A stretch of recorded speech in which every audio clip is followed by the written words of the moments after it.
She parked 2 trucks in my garage without asking, then filed a $2,000 HOA complaint against me for unauthorized commercial activity. Too bad she didn't know I leased that garage to the county sheriff. At 6 a.m. on a Tuesday, I walked outside to find 2 massive diesel trucks blocking my entire garage. Still warm, still reeking of exhaust, oil already staining my concrete floor. The metallic ping of cooling engines mixed with that sharp chemical smell of fresh motor oil burning my nostrils. Through her kitchen window, Brenda was watching me with a coffee mug and the most satisfied smirk I'd ever seen. Like she'd just checkmate me in some game I didn't know we were playing. What she didn't realize, Deputy Martinez was coming by in 2 hours to pick up tactical equipment.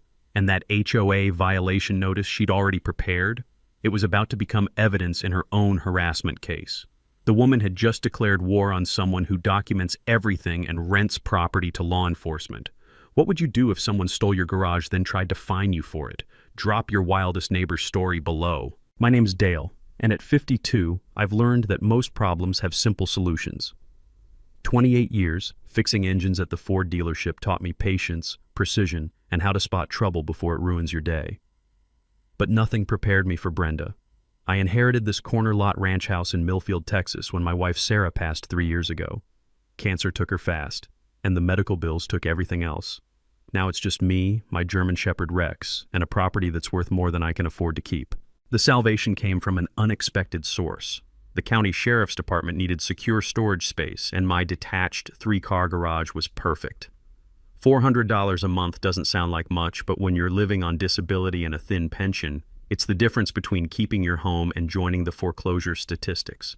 Deputy Martinez has been renting space for 18 months now. Stores tactical gear, emergency equipment, evidence bags, shows up twice a week like clockwork, professional and respectful. The concrete floor still holds that honest smell of motor oil from my mechanic days, now mixed with the metallic tang of police-grade equipment and the faint chemical scent of evidence preservation supplies. It's a perfect arrangement that serves the community and keeps my electricity on. Then Brenda moved in next door. Picture a woman who thinks owning a landscaping business makes her the neighborhood's self-appointed property manager.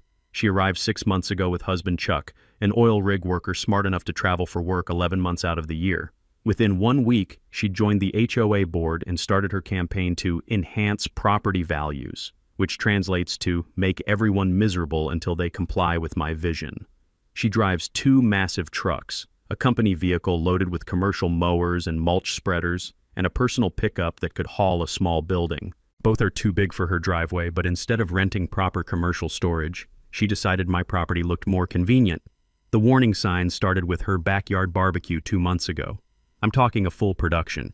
Catered food, hired DJ, enough alcohol to float a riverboat. The bass thumped so hard it rattled my windows until midnight. Around noon, both her trucks appeared in my driveway like they'd been there forever. I knocked politely. The smell of barbecue smoke mixed with diesel exhaust was already triggering a headache. Brenda, I need you to move your trucks. Deputy Martinez has his scheduled check this afternoon. She barely glanced up from arranging her catered spread. It's just temporary overflow parking. It's my property, not a public lot. Her voice went ice cold. Don't be so dramatic, Dale. 1 afternoon won't kill anyone. 6 hours. She left those trucks there for 6 hours while her party raged on. When Deputy Martinez arrived for his equipment inspection, he had to park on the street and navigate around her vehicles like they were permanent fixtures. The gravel crunched under his boots as he took the long way around, too professional to complain but clearly irritated. I apologized 3 times. Most humiliating moment of my retirement. That's when I realized this wasn't about parking convenience, it was about power. Brenda was establishing that her needs trumped everyone else's, including county law enforcement. The harassment escalated immediately. Next week, I caught her photographing my property with her phone, documenting every corner like a private investigator building a case. My garden, my fence, even Rex's doghouse got the surveillance treatment. Just updating neighborhood records for the HOA, she claimed with that same cold smile.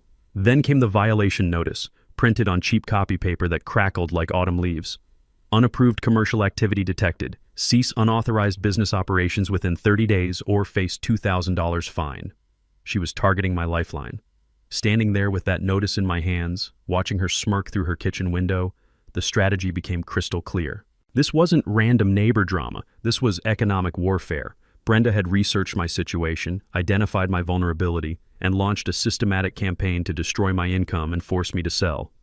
Too bad she picked the wrong retired mechanic to mess with. Rex growled low, sensing the threat. Smart dog. He knew we were under attack before I did. 3 days after that humiliating barbecue incident, Brenda fired her first official shot. A certified letter appeared in my mailbox, one of those thick, legal-sized envelopes that screams, "Expensive lawyer," and "You're screwed." The return address read, Millfield Meadows Homeowners Association, but I could practically smell Brenda's cheap perfume on the paperwork. The complaint accused me of running an unauthorized commercial enterprise that violated residential zoning laws. According to her carefully crafted legal fiction, my sheriff's lease constituted a business operation threatening neighborhood character and property values. She demanded immediate termination of all commercial activity, plus a $2,000 fine for ongoing violations. Here's where her homework got sloppy. She'd scheduled an emergency HOA board meeting for Tuesday, and somehow forgot to notify me until Monday afternoon. Classic ambush tactics: catch the target unprepared and steamroll them into submission. Too bad she picked the wrong mechanic to blindside. I spent Saturday morning at the county courthouse breathing in that distinctive smell of old paper and bureaucratic dust while digging through property records. The filing room felt like a library where excitement goes to die, but sometimes boring paperwork contains explosive surprises. "Well, I'll be damned," said Martha the clerk, adjusting her reading glasses as she examined my original deed. "Your garage predates this HOA by 15 years, honey. That's what we call grandfathered use." Martha explained something I'd never considered. When you build something before an HOA exists, those improvements get protected under what lawyers call grandfathered use clauses. Basically, your property rights can be older and stronger than their new rules. Sarah would have loved this legal loophole. She always said the best defense was knowing more than your opponent. But the real bombshell came when I researched Brenda's own situation. Municipal code clearly states that commercial vehicles over 10,000 pounds require special permits for overnight residential parking. Both her landscaping trucks exceeded that weight, and she had exactly 0 permits on file. Tuesday evening, I walked into that community center meeting room armed with facts and feeling dangerous. The space reeked of burnt coffee and nervous sweat. 5 board members sat behind a folding table that looked like it came from a church rummage sale, with Brenda positioned dead center like a judge at sentencing. "Mr. Hensley," she began, consulting her notes with theatrical importance, "your unauthorized commercial lease clearly violates Section 4.3 of our residential use covenant. We're prepared to impose immediate fines." "Hold up there, counselor," I interrupted, sliding my courthouse research across that cheap table. "My garage was built in 1987. Your HOA didn't exist until 2002. That's 15 years of grandfathered protection." The sound of rustling papers filled the sudden silence. You could hear a pin drop until Frank Morrison, a retired postmaster who'd lived here since dirt was young, started chuckling like he'd just heard the best joke of the year. "Dale's absolutely right," Frank announced, reviewing my documents. "I remember when you built that garage. My late wife Clara brought you lemonade during construction." Brenda's face went from pale to red to purple in about 3 seconds. "That's completely irrelevant. Current zoning supersedes—" "Speaking of current zoning," I said, savoring every word, "let's discuss Section 12.7 regarding commercial vehicle storage in residential areas." I produced photographs of her trucks, complete with manufacturer weight specifications and time-stamped overnight parking evidence. "Both your vehicles exceed the 10,000-pound residential limit. You've been in violation for 6 months without proper permits." Frank actually slapped the table and burst out laughing. "Well, Brenda, sounds like you better read those zoning laws yourself before throwing them at other folks. Looks like Dale just turned your own ammunition against you." The room went dead silent as everyone processed what had just happened. Brenda had walked into her own trap, using zoning laws to attack me while violating those exact same laws herself. Her face cycled through about 6 different shades of embarrassment. "This is absolutely ridiculous," Brenda exploded, her carefully constructed authority crumbling like wet cardboard. "I'm trying to protect our property values from his police compound." "You mean the arrangement that brings county law enforcement through our neighborhood twice a week?" asked board member Patricia Walsh sweetly. "The same one that probably lowered everyone's homeowner insurance rates?" The meeting collapsed faster than a house of cards in a hurricane. Brenda demanded real legal action and stormed out, abandoning her violation notice like toxic waste. The remaining board voted 4-0 to dismiss all charges against me and issued Brenda a formal citation for her commercial vehicle violations. Walking to my truck afterward, I could taste victory in the crisp evening air mixed with the lingering diesel exhaust from her illegally parked trucks. But through her kitchen window, I watched Brenda pacing and gesturing wildly into her phone, probably speed dialing every lawyer and city official she could think of. The next morning confirmed my suspicions. Her trucks were strategically positioned to block my mailbox access, not technically illegal, but annoying enough to send a clear message. By noon, the city had received an anonymous complaint about excessive dog barking from my property. Rex hadn't barked excessively since puppyhood, but facts don't matter during a harassment campaign. Round 1, Dale. But Brenda was just getting warmed up. Brenda's public humiliation at the HOA meeting lasted exactly 48 hours before she escalated to City Hall. The certified letter from Millfield City Planning arrived Friday morning, stamped with enough official seals to intimidate a federal judge. The complaint alleged that my sheriff's lease was creating an unauthorized quasi-commercial district that violated residential character preservation codes, complete with color photographs of Deputy Martinez's patrol car, equipment deliveries, and even shots of me talking to county personnel in my driveway. Someone had been very busy with a telephoto lens. The letter cited Municipal Code Section 8.4 about maintaining neighborhood residential character and demanded my appearance at a planning commission hearing in 2 weeks. But here's what caught my attention. The complaint was filed by concerned residents, but processed by Jennifer Walsh from the planning office. That name rang a bell since Patricia Walsh from the HOA board had mentioned her daughter worked at City Hall. Small towns have a way of making everything family business, and apparently Jennifer had inherited her mother's sense of fairness along with her last name. I decided to pay Jennifer a visit before that hearing. The city planning office smelled like industrial carpet and broken dreams, tucked into the basement of a municipal building designed by someone who clearly hated natural light. Jennifer turned out to be a tired-looking woman in her 30s who avoided eye contact like I was carrying the plague. "Mr. Hensley," she said, fidgeting with her paperwork, "I suppose you're here about the zoning complaint." "I'm here about the truth," I replied, settling into the visitor chair that creaked like old bones. "See, I've been wondering how someone knew to file this complaint using exactly the right legal language and perfect timing." Jennifer's face flushed red as a stop sign. "I can't discuss ongoing cases," she mumbled. "Fair enough, but while I'm here, maybe you could help me understand something about home business permits." I'd spent the previous evening doing research that would have made Sarah proud, diving deep into municipal codes until my eyes burned. Turns out running a landscaping business from your residence requires specific permits, especially when you're storing commercial vehicles and meeting clients at your home address. Brenda's business registration listed her home as the primary office, but she'd never filed for a home occupation permit. The oversight was like leaving your front door wide open while complaining about burglars. "Hypothetically," I continued, pulling out printed municipal codes, "what happens when someone operates a commercial business from residential property without proper permits?" Jennifer reviewed the documents, and I watched her professional composure crumble faster than a house of cards in a windstorm. "These trucks are... how much do they weigh?" she asked weakly. "Over 12,000 pounds each. Both registered as commercial vehicles, both parked overnight in residential zones without permits," I explained, savoring every word.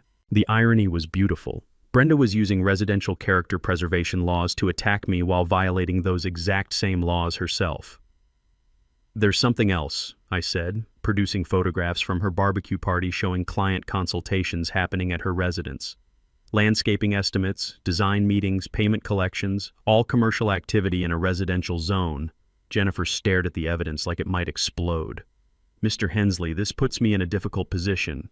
I'm not asking you to do anything dishonest," I assured her. "I'm just wondering if the Planning Commission should have all the facts before making decisions about residential character preservation." 2 weeks later, the hearing room was packed tighter than sardines in a can. Brenda arrived with a briefcase and enough attitude to power a small city, clearly expecting another easy victory. She'd even dragged her husband Chuck along for moral support, though he looked like he'd rather be wrestling angry bears. "Mr. Hensley's commercial lease operation fundamentally alters the residential character of our neighborhood," Brenda began, consulting her prepared notes with theatrical importance. "We have documented evidence of increased traffic, commercial vehicle activity, and unauthorized business operations. She presented her photo evidence with the confidence of a prosecutor making a slam-dunk case, every image designed to make my arrangement look like a truck stop operation. Then it was my turn. "Commission members," I said, standing slowly for maximum dramatic effect. "Mrs. Thompson is absolutely right about protecting residential character. That's why I was surprised to discover her own violations of the same codes she's citing." I presented my counter-evidence methodically: Brenda's unpermitted home business operations, her commercial vehicles exceeding residential weight limits, client meetings conducted at her residence without proper zoning variances. Every violation she'd accused me of, she was committing herself, only worse. The best part? Jennifer Walsh had done her homework after our conversation, and the Planning Commission had a complete file of Brenda's violations sitting right there on the table. Commission Chairman Robert Hayes cleared his throat with the authority of someone about to drop a bomb. "Mrs. Thompson, it appears you're operating a commercial landscaping business from your residence without proper permits." Brenda's confident expression melted like ice cream in August heat. That's completely different," she sputtered. "Actually," Hayes continued, "Mr. Hensley's arrangement appears to be properly documented and legally established, while your business operations are not."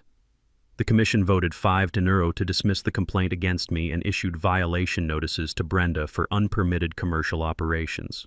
Chuck looked like he wanted to crawl under the table and disappear forever. Walking out of that hearing, I could smell victory mixed with Brenda's desperation. But I also knew this wouldn't end here. Public embarrassment twice in a month would drive someone like Brenda to dangerous desperation. Sure enough, the next morning brought fresh scratches on my mailbox and an insurance claim notice in my driveway. Round 2. Dale. But the game was just getting interesting. The insurance claim notice appeared in my driveway like a rotten surprise, fluttering in the morning breeze alongside what looked like fresh evidence of vandalism. According to Brenda's meticulously detailed complaint, Deputy Martinez's patrol car had allegedly scraped her fence during a routine equipment pickup, causing extensive property damage and ongoing safety concerns. The estimated repair cost? $3,500, plus additional compensation for emotional distress and inconvenience. I walked over to examine the so-called damage, Rex trotting beside me with his nose working overtime. The scratches on Brenda's wooden fence looked fresh enough to still smell like paint thinner. That sharp chemical odor that burns your nostrils and screams, "recent application." The marks ran in perfectly straight lines about bumper height, too uniform to be accidental damage. Either Deputy Martinez had invented a way to scrape wood through solid air, or someone had gotten creative with spray paint and a putty knife. "Morning, Dale," called my neighbor Mildred from her garden, where she was deadheading roses with the precision of a surgeon. At 78, Mildred had survived the neighborhood's evolution from farmland to subdivision, and her memory was sharper than her pruning shears. "Saw some interesting activity over at Brenda's place yesterday evening. Woman was out there with a can of something, working on that fence real hard." She paused, giving me a look that could cut glass. "Funny thing is, I could have sworn that fence looked fine during my afternoon walk."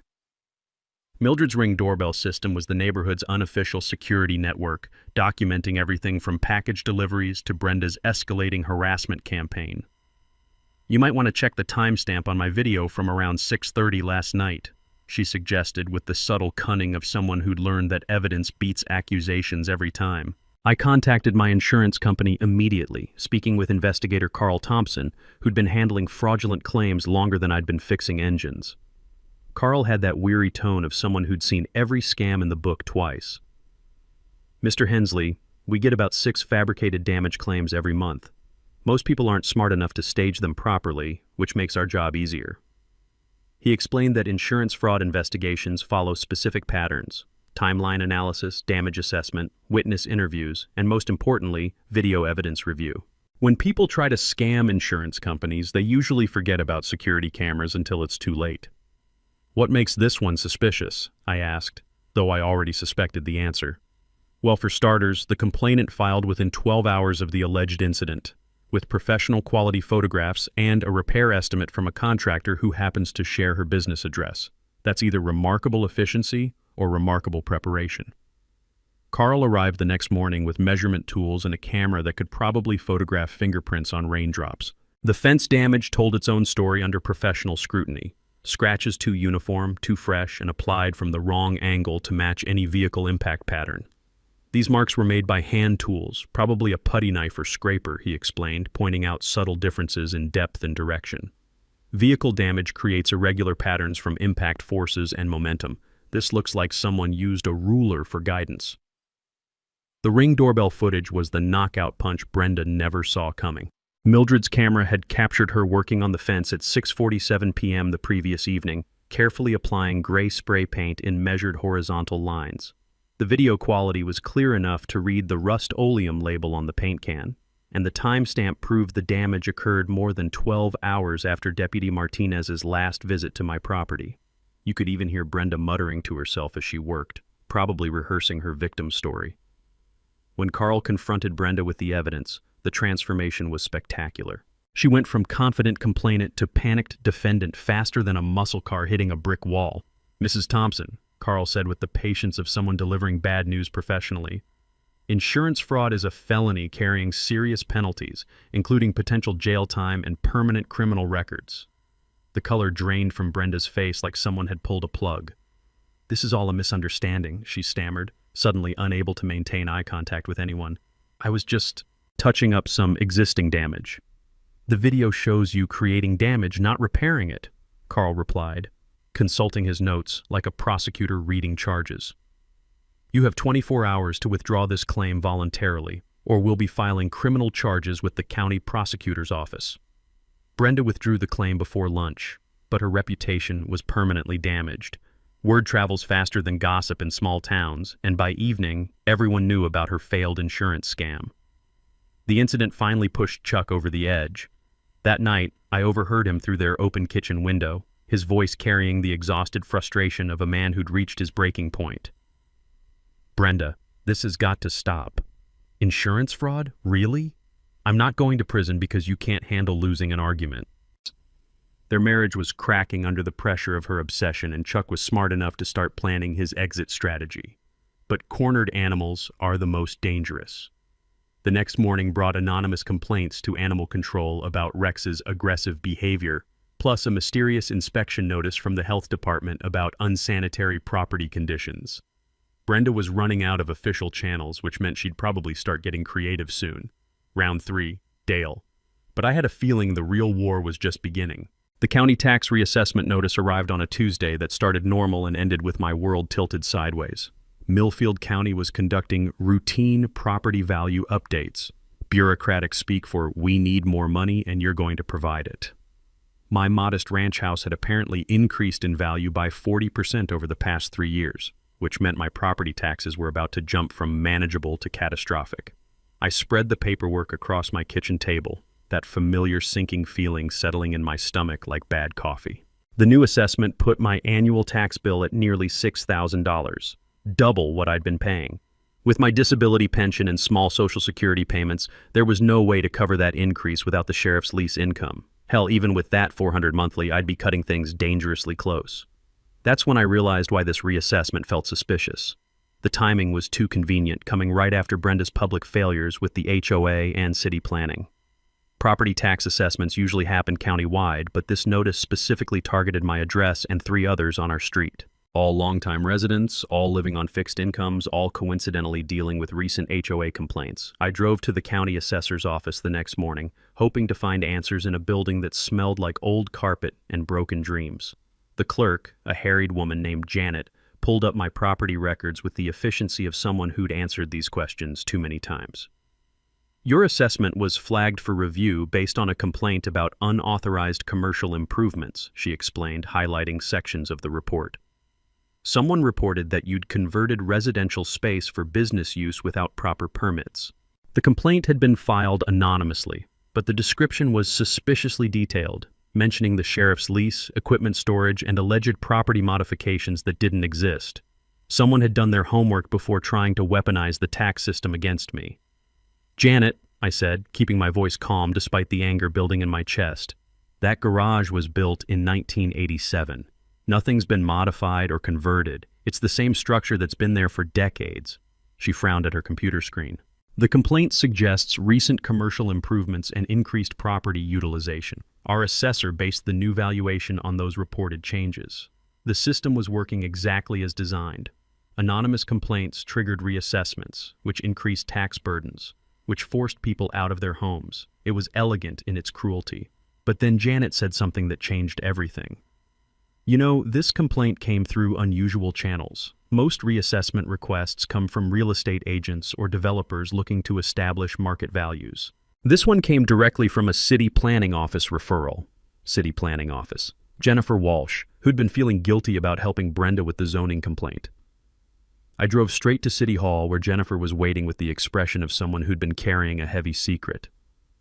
"Mr. Hensley," she said before I could speak, "I need to tell you something about that tax reassessment." She explained that Brenda had been pressuring her to find creative solutions for problematic property owners, specifically mentioning elderly and disabled residents who couldn't fight back effectively. The tax reassessment was supposed to be the final blow, force me into financial crisis, make the sheriff's lease unsustainable, and create an opportunity for property acquisition. "She's been asking about other residents too," Jennifer admitted, her voice barely above a whisper. "Mrs. Patterson on Elm Street, the Rodriguez family on Oak Avenue, all longtime homeowners, all dealing with unexpected HOA problems recently." The pattern was becoming clear. Brenda wasn't just targeting me. She was running a systematic campaign to force out established residents and acquire undervalued properties for her expanding landscaping business. But Jennifer's guilt had produced an unexpected gift. "I made copies of everything before I realized what was happening," she said, sliding a manila envelope across her desk. Brenda's requests, the complaint details, even some emails discussing neighborhood investment opportunities. She paused, meeting my eyes for the first time. "I can't undo the reassessment immediately, but this evidence might help you fight it." Walking back to my truck, I felt the pieces clicking together like a puzzle Sarah would have solved in minutes. This wasn't personal harassment. This was business. Brenda had identified vulnerable homeowners, researched their financial situations, and developed a strategy to force them out through systematic harassment and bureaucratic manipulation. Too bad she'd picked the wrong mechanic to underestimate. Time to shift from defense to offense. That manila envelope from Jennifer felt like holding dynamite with a lit fuse, but dynamite only works if you know how to use it properly. I needed help, and fortunately, small towns run on networks of people who've been watching out for each other longer than Brenda's been alive. My first stop was the Legal Aid Society office in the county courthouse basement, a cramped space that smelled like coffee grounds and determination. Attorney Rebecca Martinez, Deputy Martinez's sister, as it turned out, specialized in elder abuse and property rights cases. She reviewed Jennifer's evidence with the focused intensity of a surgeon examining x-rays. "This is systematic harassment with clear financial motivation," she said, spreading the documents across her desk like a battle plan. "We're not talking about neighbor disputes anymore. This is organized intimidation designed to force property sales." Rebecca explained that harassment campaigns targeting vulnerable homeowners follow predictable patterns. First, identify properties in desirable locations owned by people with limited resources to fight back. Second, use official channels like HOA complaints and city violations to create financial pressure. Third, escalate until the targets either sell cheap or lose their homes to tax liens. "Your case is textbook predatory behavior," she said. "But having documentation this detailed is extremely rare. Most victims don't know what's happening until it's too late." She outlined our legal strategy. Document everything, file harassment complaints with multiple agencies, and prepare both civil and criminal charges. But more importantly, she suggested expanding the coalition to include other targeted residents. "Predators like Brenda rarely stop with one victim," Rebecca warned. "If we can identify her other targets, we can build a pattern of behavior that's much harder for authorities to ignore." My next stop was Mildred's house, where I found her hosting what she called afternoon tea, but what looked more like a strategic planning session. 3 other longtime residents sat around her kitchen table, all dealing with recent HOA complaints or unexpected city violations. Mrs. Patterson from Elm Street had received noise complaints about her air conditioning unit. The Rodriguez family on Oak Avenue was fighting allegations of unauthorized vehicle storage for their work truck. Frank Morrison, the former postmaster, had been cited for excessive lawn ornaments, his garden gnomes, which had been neighborhood fixtures for 15 years. Brenda's been busy, Mildred observed, refilling coffee cups with the efficiency of someone who'd been organizing neighbors since before HOA boards existed. Every complaint filed within the past 6 months, all targeting people who've been here longer than her sidewalk. The pattern was undeniable once you knew what to look for. Systematic harassment designed to force out established residents and create opportunities for property acquisition. Frank had done his own research, pulling HOA board meeting minutes going back to Brenda's arrival. She's been asking detailed questions about property values, ownership duration, and financial hardship cases, he reported, adjusting his reading glasses. Even requested a list of residents over 65, claiming it was for community outreach planning. The woman had been building target lists like a military operation. Mrs. Patterson, a retired teacher with the sharp eyes of someone who'd spent 40 years managing teenagers, had noticed something else. She's been photographing properties when owners aren't home, measuring driveways, even checking mailboxes for mortgage company letters. The reconnaissance had been thorough and systematic, gathering intelligence for maximum impact timing. We decided to coordinate our response through what Mildred diplomatically called enhanced neighborhood communication. Everyone would document future incidents with timestamps and photographs. Frank would monitor HOA activities and provide early warning about upcoming complaints. Mrs. Patterson would organize other targeted residents and share legal resources. I would serve as the primary liaison with law enforcement and legal aid. But our most valuable asset was the broader community support we'd been building without realizing it. Local business owners, the hardware store, the diner, even the gas station, had been watching Brenda's escalating behavior with growing concern. Small-town businesses depend on stable neighborhoods, and systematic harassment campaigns are bad for everyone's property values. Tony Castellanos, who owned the hardware store where Deputy Martinez bought supplies, offered to document any unusual purchases that might indicate escalation plans.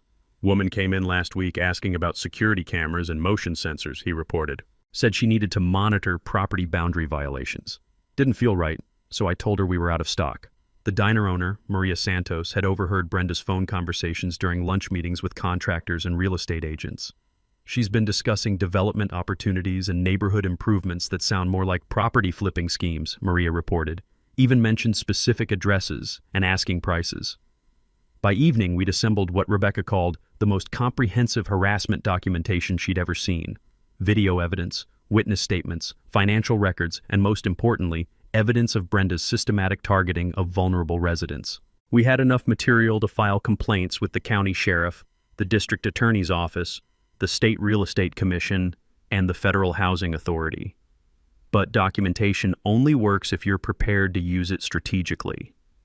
Rebecca scheduled meetings with law enforcement agencies for the following week, while I prepared for what would probably be Brenda's most desperate escalation attempts yet. Cornered predators don't surrender quietly. They usually double down with increasingly dangerous behavior. The coalition was ready. Time to see how far Brenda was willing to go to protect her schemes. Brenda's desperation revealed itself in increasingly sloppy attacks that showed she was running out of both patience and intelligent options. The morning after our coalition meeting, I discovered that someone had dumped motor oil across my driveway during the night, creating a slick mess that stank like a garage fire and would cost hundreds to clean properly. The timing wasn't coincidental. Deputy Martinez was scheduled for his weekly equipment check that afternoon, and navigating that oil slick would be both dangerous and embarrassing. But Brenda had made her first serious tactical error. Motor oil doesn't just disappear, and the trail of droplets led directly from my driveway to the storm drain, then continued in a suspicious line toward her property. More importantly, she'd used the same high-viscosity oil that landscaping equipment requires, the kind that leaves distinctive additive signatures when tested. I called Rebecca immediately, who arranged for environmental services to document and test the contamination.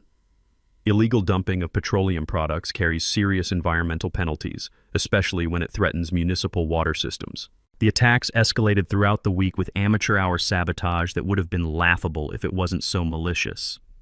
Someone loosened the bolts on my mailbox post, leaving it wobbling dangerously close to the street. My garden hose was cut in 3 places, flooding the side yard and killing Sarah's prized rose bushes. Rex's water bowl was mysteriously filled with what smelled like bleach, forcing an emergency vet visit that confirmed chemical poisoning attempts. Each incident was documented with photographs, timestamps, and witness statements from neighbors who were now actively watching for suspicious activity. The pattern revealed Brenda's growing desperation and declining judgment. Instead of sophisticated harassment through official channels, she devolved into crude vandalism that left evidence trails a blind detective could follow. Mildred's Ring doorbell system captured shadowy figures moving through our yards after midnight, always approaching from the direction of Brenda's house. The footage quality wasn't clear enough for positive identification, but the timing and movement patterns were building a convincing circumstantial case. Frank Morrison discovered something even more damaging during his HOA board monitoring.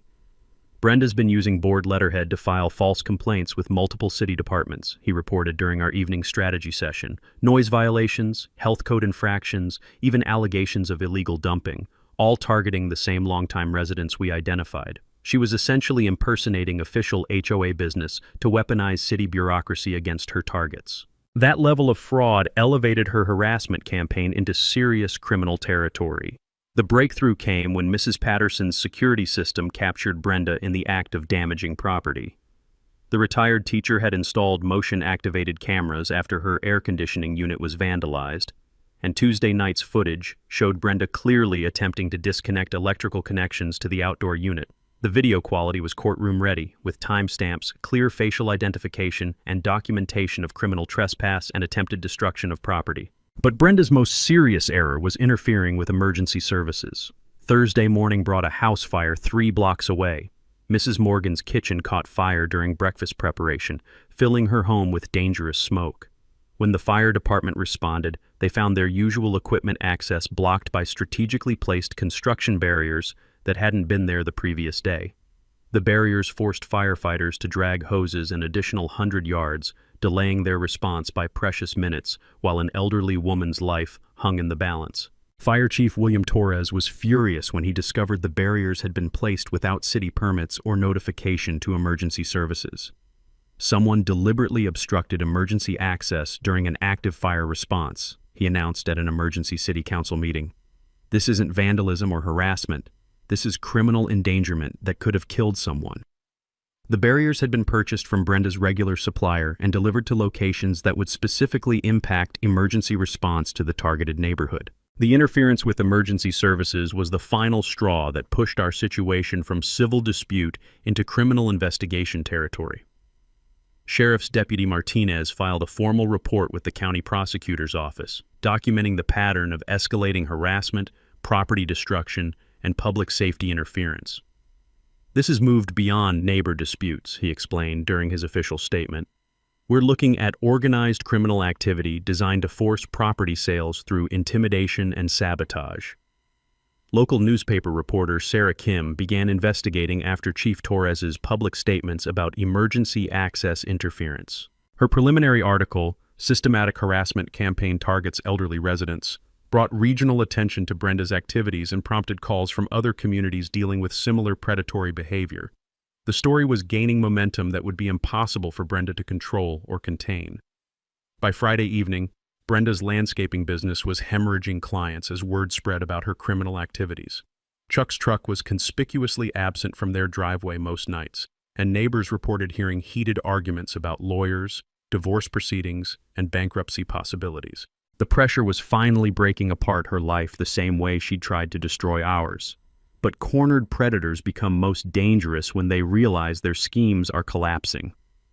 Saturday morning brought an envelope under my door containing photographs of my daily routines, Rex's walking schedule, and even shots taken through my kitchen window. The message was clear. If legal harassment couldn't force me out, maybe personal intimidation would succeed. Time for the final confrontation. Our coalition had the evidence, the community support, and the legal backing to end this war once and for all. Sunday morning arrived with unseasonable quiet, the kind of stillness that makes you check over your shoulder expecting trouble. I was refilling Rex's water bowl when Brenda appeared at my back gate, dressed in what she probably considered her most trustworthy outfit, pressed khakis and a polo shirt that screamed, "Reasonable person making a reasonable offer." The transformation from harassing neighbor to concerned citizen would have been convincing if I hadn't spent months documenting her escalating criminal behavior. "Dale," she called out with artificial sweetness that made my teeth ache, "could I have a word with you? I think we need to clear the air about all these misunderstandings." She was carrying a manila envelope thick enough to contain either legal documents or something more interesting. Given her track record with envelopes, I was betting on the latter. I activated the voice recording app on my phone before opening the gate, a habit Rebecca had drilled into me after we'd started building the criminal case. "What can I do for you, Brenda?" I asked, keeping my tone neutral while Rex positioned himself between us with the protective instincts of a dog who'd learned to recognize threats. "Look, I know things have gotten a little heated between us," she began, settling into what was obviously a rehearsed speech. "But I've been thinking about how we can resolve this whole situation without involving lawyers and courts and all that unpleasantness." She opened the envelope and pulled out a stack of cash thick enough to choke a horse. "I'm prepared to offer you $20,000 cash to voluntarily terminate your arrangement with the sheriff's department. Clean break, no hard feelings, everybody wins." The smell of fresh bills mixed with her desperation was almost overwhelming. $20,000 represented more money than I'd seen in one place since Sarah's life insurance payout, and Brenda knew exactly how tempting that would be for someone facing increased property taxes and mounting legal bills. She'd done her financial homework before making this offer. "That's very generous," I said carefully, letting her dig her own grave deeper. "But why would you want me to end a legal arrangement that benefits the community?" She leaned forward with the intensity of someone making their final play. "Between you and me, Dale, I've got some big plans for this neighborhood. Development opportunities that could benefit everyone, but they require certain adjustments to the current situation." There it was, the admission Rebecca had been hoping for. Brenda was essentially confessing to a systematic scheme to manipulate property values and force out longtime residents for development purposes. "What kind of development opportunities?" I asked, keeping her talking while the recording app captured every incriminating word. "Well, your corner lot has tremendous commercial potential," she explained, warming to her subject like a salesperson closing a deal. "Prime location, existing infrastructure, easy access for commercial vehicles. With the right improvements, it could be worth 3 times what you paid for it." She paused dramatically. "Of course, that would require removing certain complications that might interfere with proper development." The bribery attempt was textbook criminal behavior, but Brenda wasn't finished digging her legal grave. "I should mention that if you're not interested in this generous settlement offer, things could become very difficult for you," she continued, her voice taking on a harder edge. "I have connections at City Hall, County Planning, even the State Real Estate Commission. People who can make life very unpleasant for someone who refuses to be reasonable about legitimate business opportunities." That crossed the line from bribery into extortion territory, and I could practically hear Rebecca cheering from her legal aid office. "Are you threatening me, Brenda?" I asked, giving her one final chance to back down before she committed to felony charges. "I'm just explaining reality," she replied with the cold confidence of someone who thought they held all the cards. "Small towns run on relationships and favors. People who cooperate with community improvement efforts tend to have fewer problems with permits, inspections, tax assessments, that sort of thing. People who fight progress sometimes find that bureaucracy can be very challenging." The recording was gold-plated evidence of attempted bribery, extortion, and abuse of public office connections. But Brenda still wasn't finished destroying herself. "Think about it carefully, Dale. 20,000 cash, no questions asked, clean break from all this mess. Or you can keep fighting and watch your life get very complicated very quickly." She slid the envelope across my patio table like a poker player going all in. "I'll need an answer by tomorrow evening. After that, this generous offer expires and we handle things the hard way." I looked at the money, then at Brenda's expectant face, then at Rex, who was growling low enough to rattle windows. "I'll definitely think about it," I said, which was technically true since I'd be thinking about how to use this recording to put her in prison. "Can I keep this overnight to consider my options?" Her smile was pure predatory satisfaction. "Of course. Just remember, this is your chance to walk away from all this unpleasantness with your dignity and your bank account intact." She stood to leave, then turned back with afterthought that sealed her fate. "Oh, and Dale, I'd hate for anything unfortunate to happen to Rex while you're making your decision. Dogs can be so vulnerable to accidents in neighborhoods where people aren't being cooperative." That threat against my dog was the final nail in her criminal coffin.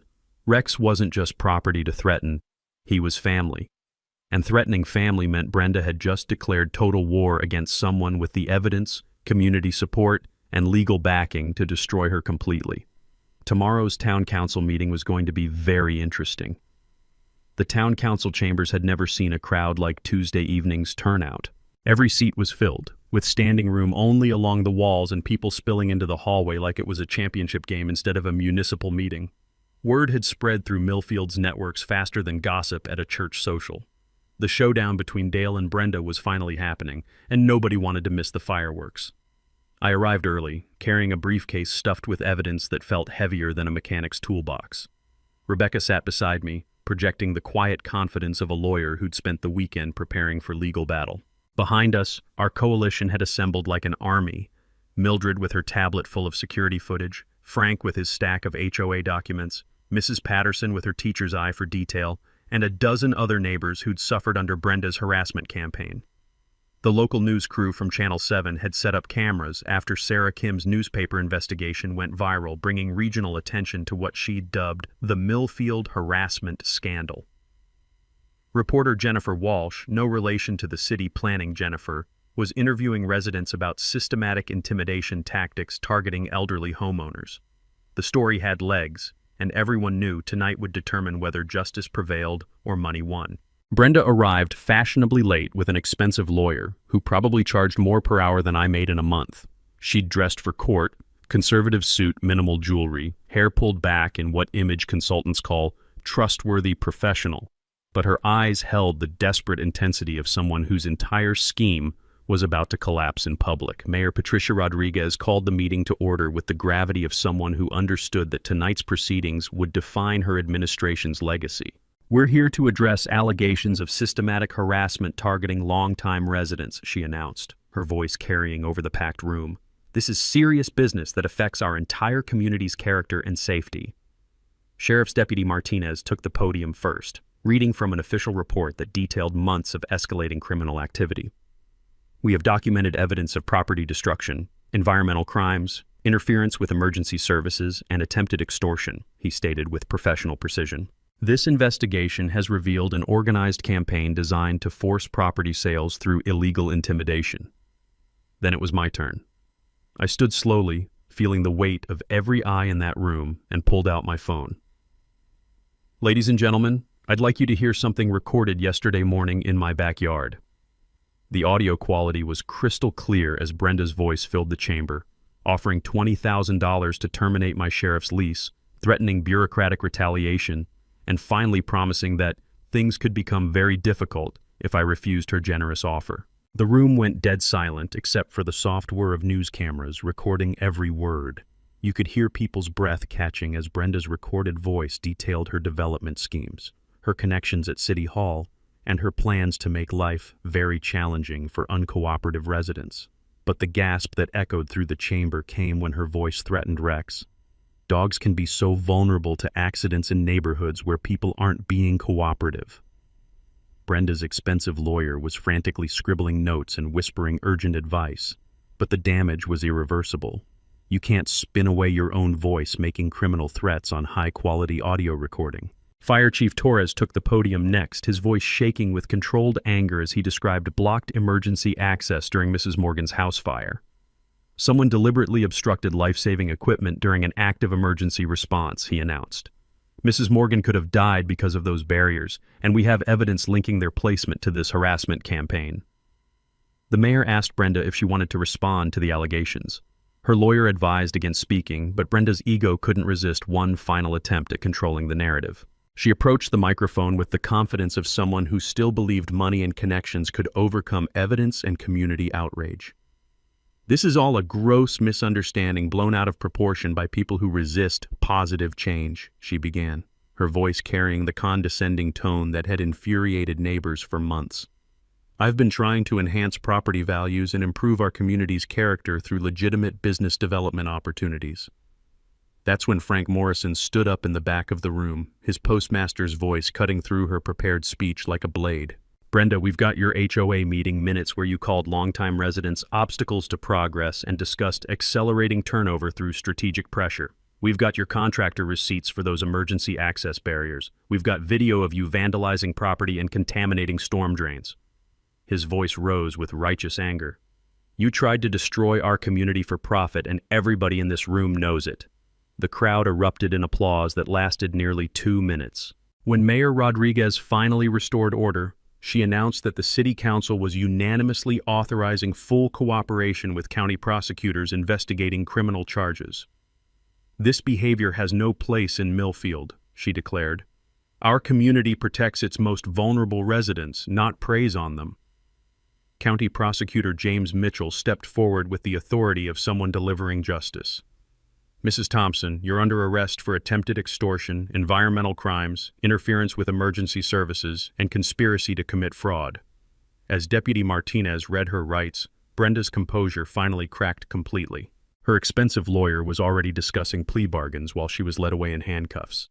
The room erupted again as justice was served with the satisfaction of a community that had fought back and won. Chuck sat in the back row, looking relieved that his nightmare marriage was finally ending. Rex, waiting outside with Mildred, probably heard the cheering from the parking lot. Justice served, community protected, and one predatory neighbor permanently removed from our peaceful neighborhood. 3 months later, Millfield felt like a completely different town. Or maybe it was just returning to what it had always been before Brenda's toxic presence poisoned our community spirit. The morning sun still hit my kitchen window the same way, casting long shadows across Sarah's coffee mug that I still couldn't bring myself to put away. But now I could drink my coffee without checking over my shoulder for surveillance cameras or waiting for the next harassment bombshell to explode. Brenda's criminal trial had been mercifully brief once the prosecutor presented our mountain of evidence. She pled guilty to extortion, environmental crimes, and interference with emergency services in exchange for 18 months in county jail and 5 years probation. Her landscaping business collapsed faster than a house of cards in a hurricane, and Chuck filed for divorce before she was even sentenced. The house next door sold to a young teaching couple from Austin who baked cookies for the entire block and actually asked permission before borrowing my ladder. My expanded county lease was officially approved the day after Brenda's arrest, bringing in $1,000 monthly that not only covered the increased property taxes, but provided the financial security I'd been desperately missing since Sarah passed. Deputy Martinez now shares garage space with the fire department's emergency equipment and the county's new community outreach coordinator, turning my property into an unofficial neighborhood safety hub that genuinely enhanced everyone's property values. Ironic, considering Brenda's original complaints. The transformation rippled through our community in ways nobody expected. Sheriff's Department presented Rex with an honorary K-9 unit certificate during a block party that drew half the town to my backyard, complete with the smell of grilling burgers mixing with diesel exhaust from the fire truck that kids were climbing on like playground equipment. Watching my German Shepherd pose for photos with actual police dogs while wearing a badge-shaped name tag was probably the highlight of my entire retirement. Frank Morrison was elected HOA president in a landslide victory, running on transparency and community service instead of harassment and intimidation. His first official act was implementing term limits and requiring recorded meetings, ensuring future Brendas couldn't weaponize neighborhood politics against vulnerable residents. The HOA budget now funds annual festivals and emergency preparedness programs instead of legal fees for frivolous complaints. Rebecca Martinez expanded her legal aid practice to specialize in elder harassment cases, using our documentation system as a template for communities across Texas dealing with similar predatory behavior. She's helped prosecute systematic harassment campaigns in 6 other towns, turning our local victory into a statewide movement for vulnerable resident protection. Sometimes one person's courage to fight back can protect thousands of others, but the most meaningful change happened in smaller, daily moments that restored faith in human decency. Mildred's garden parties became weekly institutions where neighbors shared resources and friendship instead of complaints and suspicions. Mrs. Patterson organized walking groups that were really excuses for retired folks to check on each other's well-being while getting exercise. The Rodriguez family opened their garage for community tool sharing, creating the mutual support network that makes small towns feel like extended family. I established the Sarah Hensley Memorial Scholarship Fund, using a portion of my increased lease income, providing annual college assistance for local students planning careers in community service, teaching, nursing, social work, law enforcement. The first recipient was Maria Santos's daughter, heading to nursing school with dreams of working in rural communities that reminded me why Sarah would have loved this legacy. Every year, watching those kids graduate knowing they'll help other communities stay strong, I can almost hear Sarah's proud whisper in the evening breeze. 6 months after Brenda's arrest, I was working in Sarah's restored rose garden when laughter drifted over the fence from next door. The new neighbor's twin daughters had discovered that Rex was a pushover for belly rubs and tennis ball games, transforming my protective guard dog into the neighborhood's favorite babysitter. Their parents, both teachers drawn to Millfield by news reports about our strong community values, were already organizing parent-teacher conferences in their living room. Standing in my driveway that evening, watching those little girls giggle while Rex patiently endured dress-up games, I realized something Sarah would have appreciated deeply. Communities aren't destroyed by individual predators. They're strengthened when ordinary people decide that protecting each other matters more than avoiding conflict. The smell of barbecue smoke drifted from multiple backyards, mixing with children's laughter and Rex's contented sighs. This was what home was supposed to sound, smell, and feel like. Your turn now. Drop a comment sharing your own HOA horror story or neighbor nightmare. You're not alone in these battles, and your community has more power than you realize. Subscribe to HOA Stories for more accounts of ordinary people fighting back against unfair systems, and hit that notification bell because justice stories drop every day. Remember, sunlight really is the best disinfectant for neighborhood bullies. From all of us here at HOA Stories, thanks so much for watching today's HOA Karen Meltdown. If you enjoyed seeing neighbors stand their ground and karma catch up, smash that like button, leave a comment with your thoughts, and subscribe so you won't miss the next HOA drama we bring you.